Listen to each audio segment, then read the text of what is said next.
what is the Saints' problem? I say, how about I get into every single one of the Saints' problems because you can't really just boil it down to one thing, right?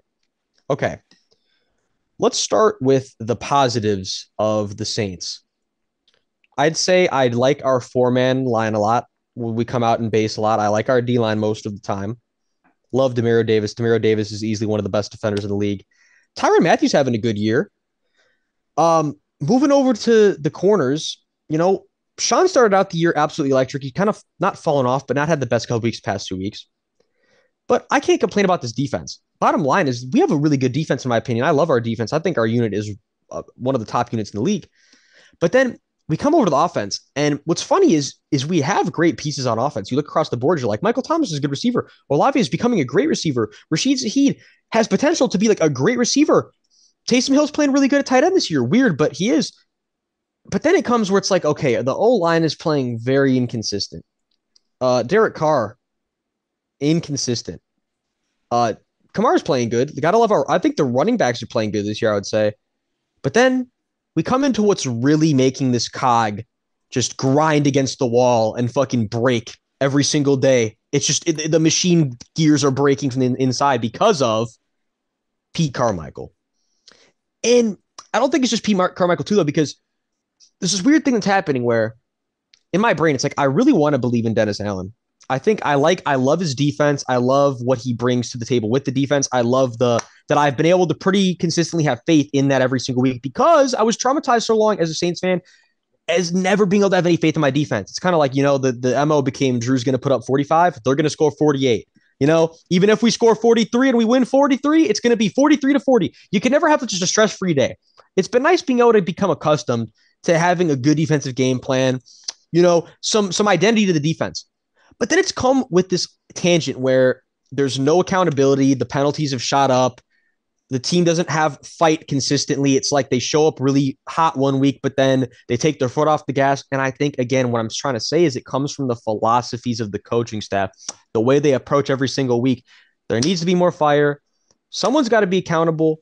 And the main problem with this team, far and away nowadays, is the way that the ownership group is handling the coaching staff and the coaching staff. That's how from a pure Saints fan, that's how I look at it. No other way. Yeah, I mean, just from the outside looking in, the Saints just seem like a very frustrating team because it seems like obviously you want to improve the O-line, but I mean, they have good weapons on offense. Like they have good players. Like the defense is good. Like Derek Carr can operate. But Derek Carr, I mean, I don't know how far he's going to take you.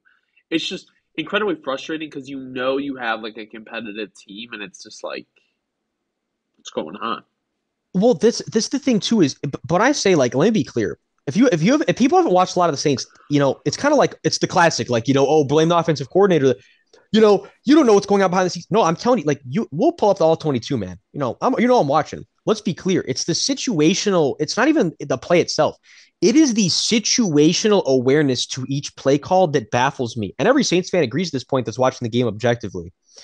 I'll give you the best example by far from yesterday's game and it's all, again, the decision-making is a whole here, Hunter. It's the decision-making ideologies. Let's go back. Let me take you back to yesterday from my point of view. We're losing 17-10, right? And it's a 29-yard field goal to make the game 17-13. Did you see this part of the game or no? Maybe. Hold on. Okay. Run it through me again because I did Our watch rookie this. Kicker, right? Our rookie kicker misses a 29-yard field goal. All right. So here's my thing. That's garbage, and our kicker's a problem in him of himself right now, but we're not even going to get on him because he's basically somehow the minuscule of the issues. The thing that's crazy is, so he misses that. We come back down, we're in position to kick another 29, 30-yard field goal. And yes, he's 0 of 2 on the day, he's playing like shit. But now mind you, it's 4th and 2, and there's like still 6-7 minutes left in the game, whatever. Why don't we kick this one? Okay, we missed the last one. I get it. Let's make it 17-13 now. We're playing great defense all second half. Let's get that ball back with a chance to win the game with the touchdown. Let's give ourselves momentum. So when we get this ball back, we can win the game with touchdown, right? No, what do? We go for it on 4th and 2. We throw a toss sweep outside the numbers, but it's not a power sweep. It's just a base naked sweep, like no blockers, no pullers. You can't make this shit up. We get stuffed. But Alvin Kamara is such a legendary player. Man almost makes dudes miss. Alvin slipping tackles almost makes it work, right? Well, no. So instead of making it 17-13 off of our mistake and then having a chance to go win the game, we get the ball back then being down 17-10. We get into the red zone again. What do? We don't score. It's been Derek Carr's MO his whole life, unfortunately, playing the NFL. I've known this when he came to the Saints. It's not changing on the Saints, unfortunately. We struggle as a team, and Derek Carr himself struggles in the red zone. By far the biggest issue with this team. And like I'm saying, there's a myriad of issues, bro. There's a myriad of issues. And what makes it funny is we're saying, yeah, why it's so frustrating is because they are on paper a good team. But you take all this foolery, you mix it in, they're a mid team. That's the results you're getting. They're mid because of outside forces, not what they have inside. That's what makes it way more sickening.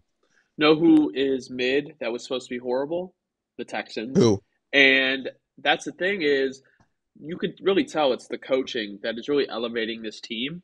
A, Boom. a team, something that I have kind of an issue with. I mean, not an issue. It's just like, do they hate John Mechie? He's like not involved in the game. Like, I don't know if he's not playing well. Like, I don't know what's going on, especially with Tank Dell out.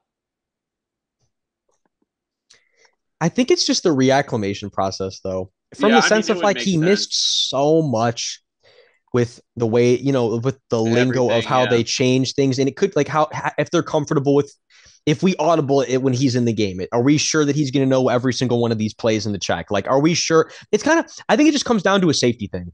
They want to make sure he really knows the offense. They don't want to throw him to the wolves where he's going to lose confidence because he doesn't. So I don't think it comes from a place of malice. I just think it comes from a place of like, it's a safety thing. It's a very safe thing, especially with how serious what he was dealing with was. Yeah, no, I agree. I agree. Um, I mean, is there anything else you really want to touch on Houston? I mean, they've been, I think, one of the biggest surprises in the NFL. CJ Stroud finally threw his first interception, but I mean, like, he only had to put up 200 yards, two touchdowns, and then they went for 120 on the ground. Like, this team is winning any way they can right now. Side note, and it's not his fault. That was a fake ass interception. He really does not know the feeling of throwing an interception yet. He threw the interception on paper. He got the ball back literally right where he was before, and he got a fresh set of downs. So it really felt like he got a penalty that reset the set of Oh, because they downs. fumbled it So away. Yeah. yeah, it's like he doesn't know the interception feeling yet, which is good for him. Fuck it. Yeah. He got out of the way without even having to know how it feels. Obviously he does. You get my. I'm just being funny.